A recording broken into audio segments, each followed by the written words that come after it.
ঢাকা ইসলামাবাদ গোপন গোয়েন্দা চুক্তি, দিল্লির লক্ষ্যবস্তুতে কি পরিণত হচ্ছে তারেক রহমানের সরকার। আমি কয়েকদিন ধরেই বলছি যে তারেক রহমান সরকার দিল্লিকে এক প্রকার বৃদ্ধাঙ্গুলি প্রদর্শন করা শুরু করেছে। আপনারা খেয়াল করলে দেখবেন যে নির্বাচনের আগে পরে পূর্বাপর পাকিস্তানি তৎপরতা বাংলাদেশে বেশ খানিকটা কম ছিল। ইউনূসের আমলে যে তৎপরতা, তাতে মনে হচ্ছিল যে পাকিস্তান মনে হয় বিদায় নিয়েছে, কিন্তু না। কয়েক মাস বিরতি দিয়ে এই মুহূর্তে পাকিস্তানের স্বরাষ্ট্রমন্ত্রী মাহসিন নাকভি বাংলাদেশ সফর করছেন। গতকাল ভোরে তিনি বাংলাদেশে এসেছেন, গতকালকে চুক্তি করেছেন স্বরাষ্ট্রমন্ত্রীর সঙ্গে। আজকে রাতে তিনি ঢাকা ত্যাগ করবেন, আজকে রাতের ফ্লাইটে। পাকিস্তানি তৎপরতা কিন্তু ব্যাপক, যার কারণে এই বিট্রে করবার কারণে তারেক রহমান সরকার কিন্তু ক্রমেই দিল্লির লক্ষ্যবস্তুতে পরিণত হতে যাচ্ছে। এটা অনেকটাই সুস্পষ্ট হয়ে উঠছে সবকিছু মিলে, যার দরুন দক্ষিণ এশিয়ার ভূ রাজনীতিতে বড় ধরনের পরিবর্তনের আভাস পাওয়া যাচ্ছে। ঢাকা ইসলামাবাদের মধ্যে সম্পাদিত একটি চুক্তি নিয়ে এখন রীতিমতো তোলপাড় শুরু হয়েছে। অনেকে বলছেন এই চুক্তি ভারতের কপালে চিন্তার ভাঁজ ফেলে দিতে পারে। তারেক রহমানের নেতৃত্বাধীন সরকার কি তবে দিল্লির ক্রস হেয়ার বা লক্ষ্যবস্তুতে পরিণত হতে যাচ্ছে? কেন একটি মাদক বিরোধী চুক্তিকে ঘিরে গোয়েন্দা তৎপরতার গন্ধ পাচ্ছেন বিশেষজ্ঞরা?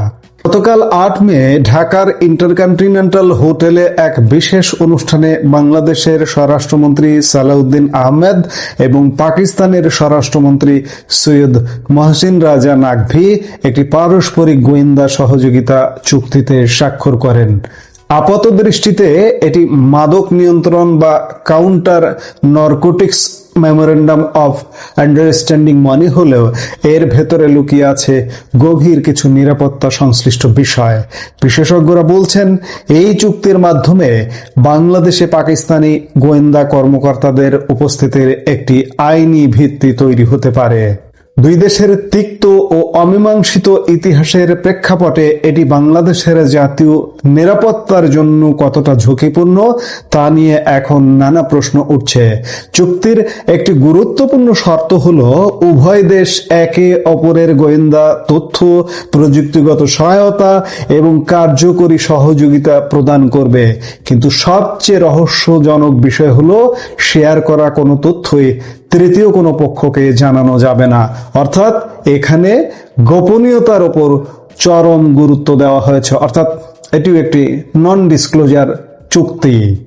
আপনারা জানলে অবাক হবেন যে পাকিস্তানের সাথে বাংলাদেশের কোনো ভৌগোলিক সীমান্ত নেই, অথচ এই চুক্তির একটি বড় অংশ জুড়ে রয়েছে সীমান্ত অপরাধ নিয়ন্ত্রণের কথা। সংশ্লিষ্ট নিরাপত্তা কর্মকর্তারাও একে অত্যন্ত অস্বাভাবিক বলে অভিহিত করছেন। প্রশ্ন আসছে যে কোন সীমান্ত অপরাধ? বাংলাদেশের সাথে ভারতের সীমান্ত, বাংলাদেশের সাথে মিয়ানমারের সীমান্ত, এই সীমান্ত অপরাধ অর্থাৎ ভারতের সাথে যদি বাংলাদেশের কোনো অপরাধ হয়, মিয়ানমারের সাথে কোনো অপরাধ হয়, তাহলে কি পাকিস্তানি বাহিনী এসে সেই অপরাধ দমন করবে? এমন প্রশ্ন ওঠা শুরু হয়ে গেছে।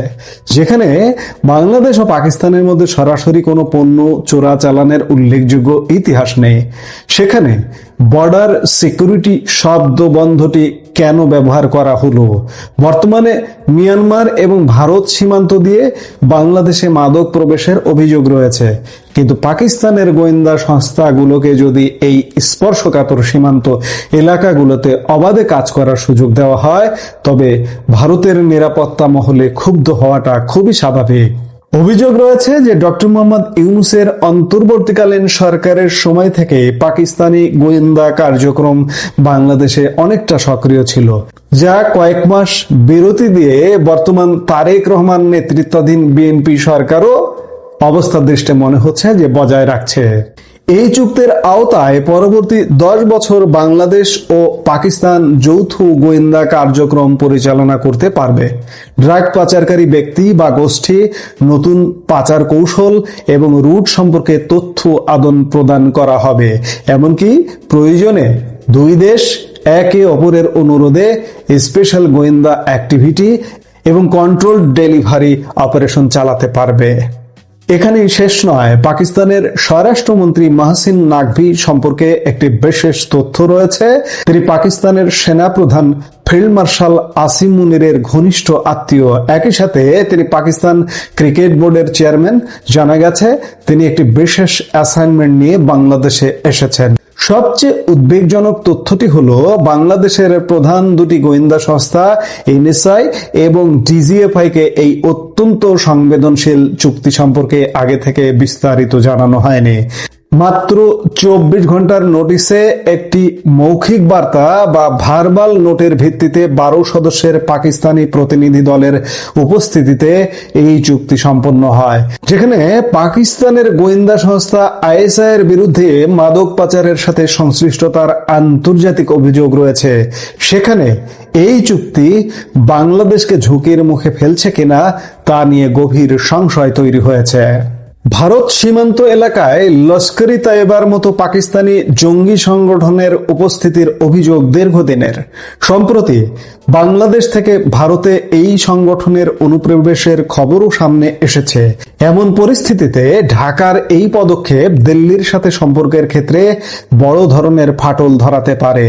মাদক নিয়ন্ত্রণের নামে কি তবে বাংলাদেশে পাকিস্তানি গোয়েন্দাদের শক্ত ঘাঁটি গাড়ার সুযোগ করে দেওয়া হচ্ছে, নাকি এটি দক্ষিণ এশিয়ার ভূ রাজনীতিতে কোনো নতুন মেরুকরণের শুরু? দেশের সাধারণ মানুষ এবং নিরাপত্তা বিশ্লেষকরা এখন এই চুক্তির সুদূর প্রসারী প্রভাবের দিকে তাকিয়ে আছেন। অর্থাৎ বর্তমান বাংলাদেশ সরকার, আমি বারবারই বলছি যে ইউনূস সরকারের একটা ধারাবাহিক সরকার, ইউনূস সরকারের একটা বর্ধিত সরকার।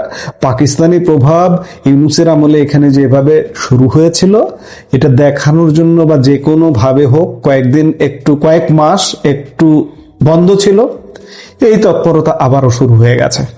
এই তৎপরতা যদি শুরু হয় এবং স্বাভাবিকভাবে এই বর্তমান সরকার, আমি গতকালকের একটা ভিডিওতে বলেছিলাম যে ইউনূসের সাথে কত খারাপ হয়েছিল ভারতের সম্পর্ক, তারেকের সাথে আরো বেশি সম্পর্ক খারাপ হবে, সেদিকেই যাচ্ছে। এই করতে করতে, এরকম করতে করতে ভারত যদি এই সরকারকে কূটনৈতিক ভাবেই, আমি এখানে যুদ্ধ বিগ্রহ এগুলো কিছু বলবো না, যে কূটনৈতিক ভাবেই যদি বর্তমান সরকারকে আরো সময় দেয়, তাহলে পাকিস্তানের সাথে বর্তমান সরকার যদি আজকে গোয়েন্দা চুক্তি করলো, কালকে যদি একটা সামরিক সহায়তা চুক্তি করে ফেলে, তখন কি হবে? তখন শুধু বাংলাদেশ বিপদে পড়বে না, কারণ বাংলাদেশের পুরনো শত্রু পাকিস্তান, বাংলাদেশের শত্রু রাষ্ট্র পাকিস্তান 1971 সালের মুক্তিযুদ্ধের ময়দান থেকে আমাদের চরম শত্রু। শুধু 71-এর ময়দান না, আগের 23 বছরের ইতিহাস, 71-এর রক্তক্ষয়ী যুদ্ধ, যে রাষ্ট্রটির সাথে যুদ্ধ করে আমাদের বিজয় অর্জন করতে হয়েছে, সেই শত্রু রাষ্ট্রটির সাথে গোয়েন্দা চুক্তি করছে তারেক রহমান সরকার। আগামীকাল যদি সামরিক চুক্তি করে, তাহলে বাংলাদেশ আবার সেই 71-এর আগের অবস্থায় ফিরে যাবে। এবং ভারত তাদের দরকার হচ্ছে সুরক্ষা, তাদের দরকার হচ্ছে নিরাপত্তা। 71 পূর্ব সময়ে সব সময় যেমনটা আতঙ্কে থাকতো ভারত পূর্ব সীমান্ত নিয়ে, আজকেও আতঙ্কে থাকতে হবে। ভারত যদি দেরি করে, আমি বারবার বলছি যে কূটনৈতিক ভাবে এটাকে ফেস করতে যদি দেরি করে, তাহলে ক্ষতিগ্রস্ত হবে বাংলাদেশ, ক্ষতিগ্রস্ত হবে ভারত। এখন দেখার বিষয় যে আমরা বলছি যে ভারতের লক্ষ্যবস্তুতে পরিণত হচ্ছে কি তারেক রহমান সরকার। আমরাও তেমনটা দেখছি যে ভারতের লক্ষ্যবস্তুতে পরিণত হতে পারে কিনা বা হচ্ছে কিনা। এখন সেটাই দেখার বিষয় যে লক্ষ্যবস্তুতে যদি পরিণত হয়, তাহলে ভারত এটিকে কিভাবে মোকাবেলা করবে, সেটি আমরা দেখতে চাই যে সামনে